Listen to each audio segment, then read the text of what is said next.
everyone, welcome back to my YouTube channel guys. So I am back again with one more amazing eye makeup look which I have done here. It's a purple eye makeup look and I have done it using a new eyeshadow palette which I have recently ordered from Nykaa, and it's from Makeup Revolution. I just love this palette guys. Like when I saw the colors, they were so attractive, so bright. I thought of giving this palette a try and to create some makeup looks using this one palette. So this is the first makeup look which I have created for you, and there will be many amazing makeup looks will be coming up soon using the same palette. But before moving ahead, if you haven't subscribed my channel, please subscribe it, hit on the bell icon, like, share and comment. As always guys, if you want to know how I have prepped my skin, done my base, contouring and everything, you can just go and watch the video which I have made especially for my base. The video will be linked in the description box below guys. Do check it out. Before wasting any more time, let's quickly move into the video.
So this is the final look which I have created using this eyeshadow palette. I pretty liked it. I'll recommend each and every one of you to go and buy this palette. It is well pigmented and it has all the shades. You can just play around with the colors. You can create different sorts of look. I just love it. The only thing which I want to tell you about this palette is it has all the matte shades, not the shimmery ones. So if you want some shimmery shades as well, then I will not suggest you this palette, but you can always buy it. I just love it. I'll give 9 out of 10. So it's a big yes from my side for this palette, guys. So this was all for today's video.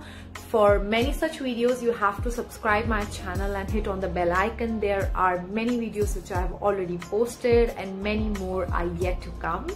So guys, till then, stay safe, stay home, take care of yourself, recreate this look, post it on Instagram, tag me and follow me on Instagram. The link is in the description box below.